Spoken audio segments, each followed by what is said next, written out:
Bagian Tata Pemerintahan Kabupaten Aceh Jaya kembali mencatat prestasi penting.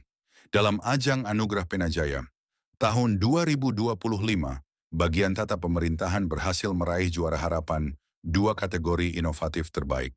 Penghargaan ini diserahkan dalam kegiatan yang berlangsung di Aula Lantai 3 Sedakap Aceh Jaya, Senin 24 November 2025.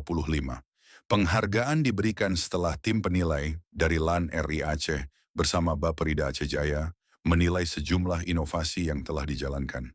Salah satu inovasi unggulan yang mendapatkan perhatian adalah Pantas Digital, penyelesaian tapal batas desa melalui partisipasi masyarakat berbasis digital. Program ini menggabungkan pendataan lapangan dengan pelayanan administrasi dan sistem digital, sehingga masyarakat dapat melihat batas wilayah secara langsung melalui peta digital.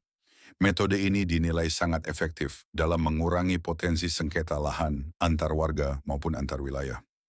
Menurut Kepala Bapperida Aceh Jaya, Khairullah, inovasi ini menunjukkan komitmen kuat bagian tata pemerintahan dalam mencegah penyerobotan tanah sepihak dan memperkuat pelayanan yang langsung menyentuh masyarakat desa.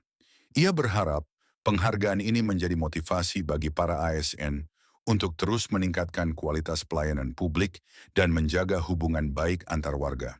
Sementara itu, Kepala Tata Pemerintahan, Dahrial Saputra, menyampaikan bahwa penghargaan ini merupakan bentuk apresiasi atas kerja keras seluruh staf, mulai dari tenaga administrasi hingga petugas lapangan yang telah terlibat langsung dalam penataan batas wilayah di 9 kecamatan.